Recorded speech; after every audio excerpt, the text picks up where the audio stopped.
channelku Cerita Sebelum Tidur. Kembali lagi bersama aku Esther Syagian, dan aku membuat channel YouTube ini untuk anak-anak Indonesia. Dan buat orang tua yang sedang menonton video ini, aku mohon dukungannya untuk mengembangkan channel Cerita Sebelum Tidur. Karena di dalam setiap videonya akan ada cerita, sejarah, atau pengalaman yang akan diambil pesannya dan diperdengarkan kepada adik-adik yang menonton video ini.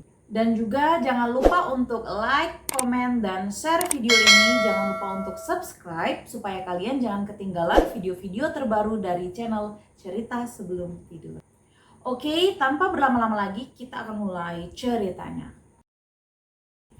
Cerita kakak kali ini adalah sebuah dongeng, yaitu Kura-Kura dan Siput. Sebelumnya kakak tetap akan kasih tahu buat adik-adik, dongeng artinya adalah sebuah cerita yang tidak nyata. Kenapa? Karena di dalamnya bisa ada tumbuhan atau binatang yang bisa berbicara. Jadi bukan suatu kenyataan atau cerita karangan yang tidak nyata. Di tepi sungai di pinggiran hutan ada dua sahabat, yaitu Kura-Kura dan Siput.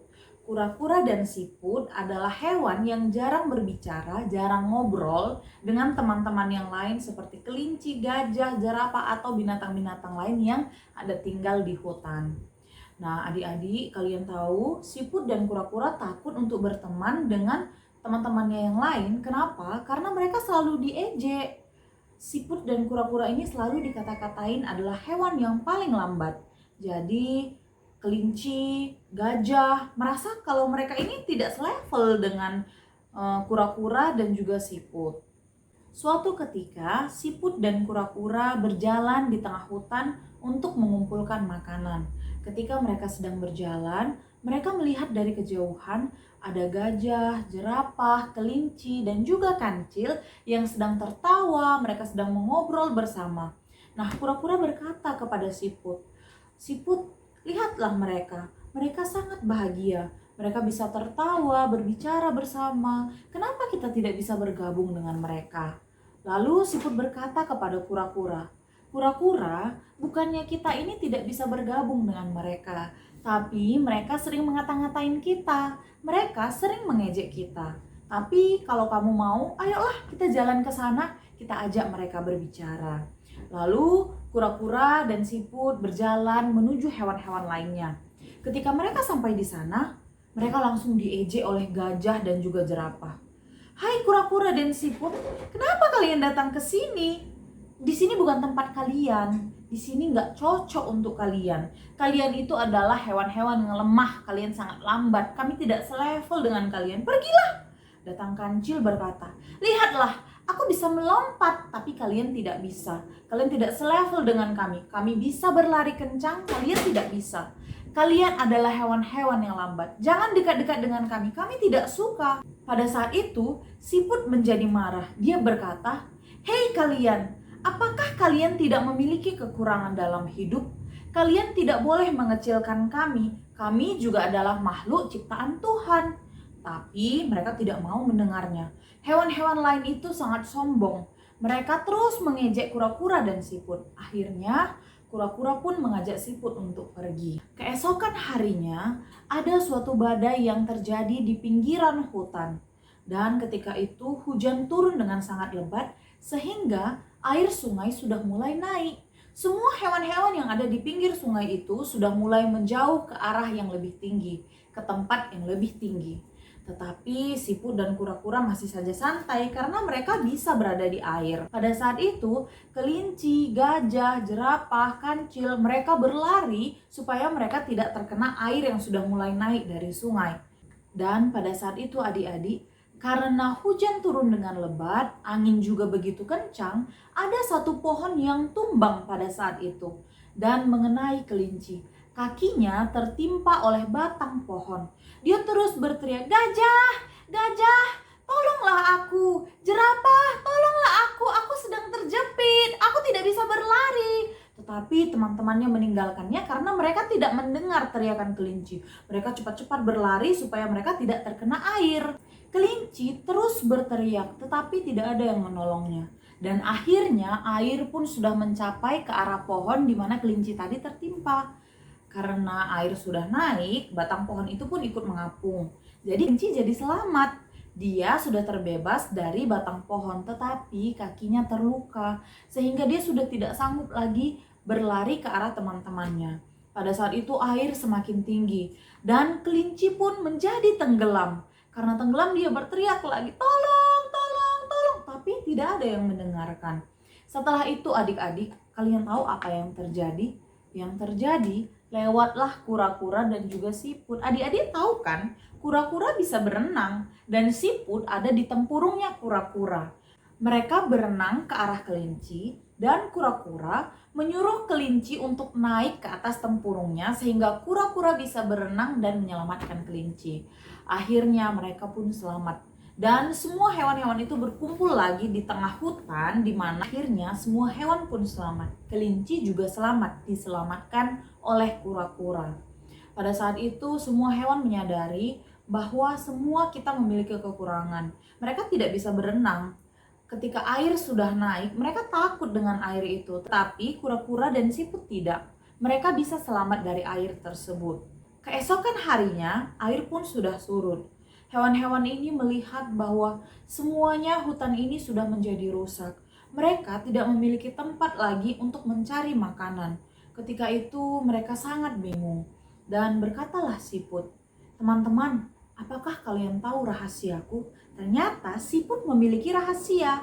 Rahasianya adalah dia tahu di mana tempat yang masih tersedia makanan yang tidak tergenang oleh air. Jadi dia membawa teman-temannya ke arah sana, akhirnya mereka pun mendapat makanan. Mereka semuanya bahagia dan berterima kasih kepada kura-kura dan siput. Akhirnya hewan-hewan ini menyadari bahwa mereka semua saling membutuhkan. Bahwa mereka semua adalah makhluk ciptaan Tuhan dan mereka semua memiliki kekurangan. Jadi adik-adik seperti itu ceritanya. Kura-kura dan siput menjadi pahlawan dari semua teman-temannya.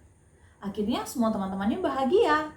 Adik-adik tahu nggak apa yang dilakukan oleh gajah, kelinci, oleh kancil, jerapah? Mereka ini sedang melakukan pembulian kepada kura-kura dan siput.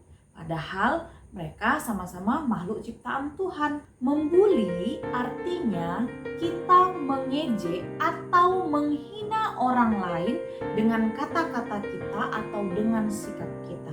Contoh dari membuli, misalnya kita melakukan tindakan-tindakan yang kita sudah tahu kalau orang itu tidak suka, tapi kita tetap melakukannya. Contoh dari membuli seperti berbohong atau menebarkan rumor, itu bisa dikatakan sebagai gosip. Contoh lainnya, kita menghina orang lain atau membuat tindakan-tindakan yang tidak disukai orang lain dengan gerakan fisik kita. Lalu bermain lelucon jahat dengan menjatuhkan orang lain. Satu lagi, mengucilkan teman.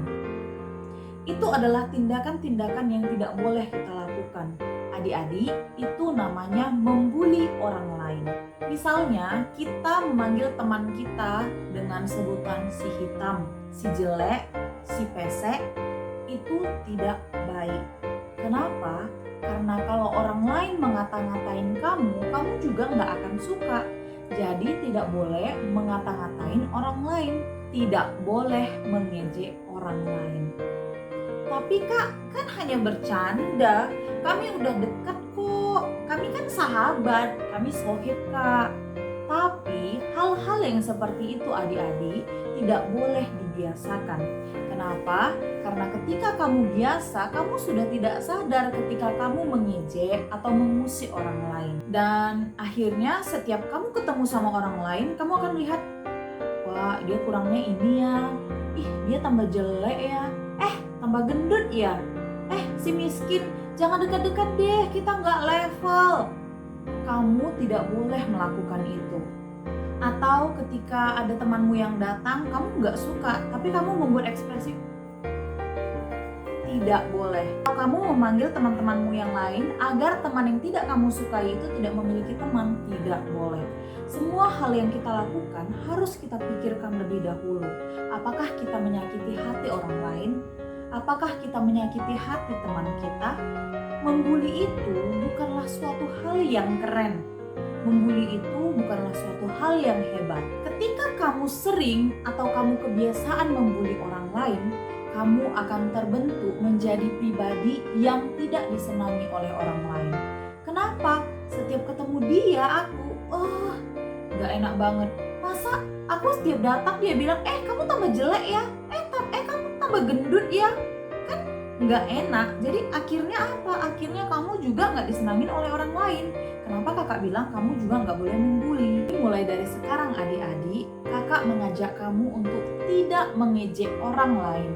Kamu tidak boleh memandang rendah fisik atau kemampuan orang lain.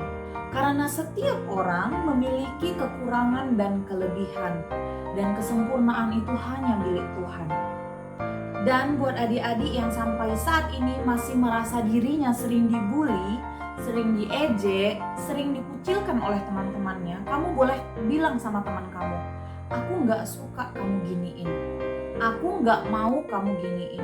Kalau teman kamu ganggu kamu harus berani bilang kamu gak suka diganggu, kamu gak suka diejek. Kalau takut untuk melaporkan pembulian, kalau kamu diejek dan kamu merasa tidak enak, kamu merasa menjadi tidak percaya diri, kamu boleh melaporkannya kepada guru, gak usah takut, kamu boleh melaporkannya kepada orang tua, oke? Mereka boleh mengejek kamu, mereka boleh merendahkan kamu. Tapi kakak mau kasih tahu satu hal.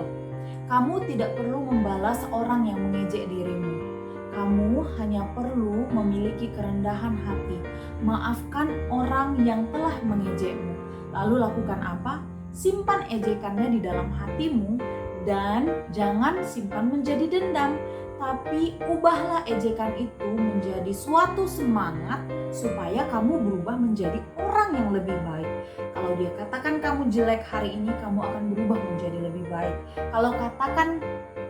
Kalau mereka katakan kamu bodoh hari ini, besok kamu harus menjadi lebih giat supaya kamu menjadi pintar. Kalau mereka katakan kamu miskin hari ini, belajar giat, bekerja keras supaya kamu menjadi orang yang lebih sukses daripada orang yang mengataimu. Jadikan semua ejekan mereka menjadi suatu kekuatan supaya kita menjadi lebih maju, supaya kita menjadi lebih baik. Hal yang paling penting dari semuanya, maafkan mereka. Karena mungkin sampai hari ini mereka orang-orang yang telah membulimu, mereka orang-orang yang telah mengejekmu belum mengerti bahwa kesempurnaan hanya milik Tuhan. Dia hanya bisa memandang rendah semua kemampuan orang lain. Dia hanya bisa memandang rendah fisik orang lain. Mereka itu tidak keren, mereka itu tidak hebat. Mereka adalah orang-orang yang belum tahu kalau semua orang itu memiliki kelebihan dan kekurangan. Dan yang terakhir kakak ingatkan, sebelum kamu melihat atau memandang orang lain, melihat kekurangan orang lain, lihatlah dulu kekurangannya. Supaya kamu tidak terbiasa untuk menghina orang lain, untuk mengejek orang lain. Dan kita harus sadar tidak ada yang sempurna. Oke adik-adik, jadi sampai di sini cerita kakak kali ini, cerita dongeng kura-kura dan siput. Banyak hal yang bisa kita ambil dari sana. Walaupun siput dan kura-kura adalah makhluk yang lambat, tapi mereka memiliki kelebihan. Jadi adik-adik, mulai dari sekarang kalau kamu suka membuli, hentikan. Itu tidak hal yang hebat. Kamu harus melihat ke dirimu sendiri. Apa kekurangan yang kamu miliki, perbaikilah supaya kamu bisa menjadi orang yang lebih baik. Apabila kamu masih dibully hari ini, simpanlah itu menjadi sebuah kekuatan. Jangan simpan dendammu, tapi ubahlah bulian orang lain, ubahlah ejekan orang lain menjadi kekuatan untuk menjadi lebih baik lagi, oke? Oke adik-adik, sampai di sini cerita kita kali ini. Selamat malam, selamat bobo, cuci tangan, cuci kaki, jangan lupa berdoa, hormati orang tuamu dan takut akan Tuhan. Bye-bye.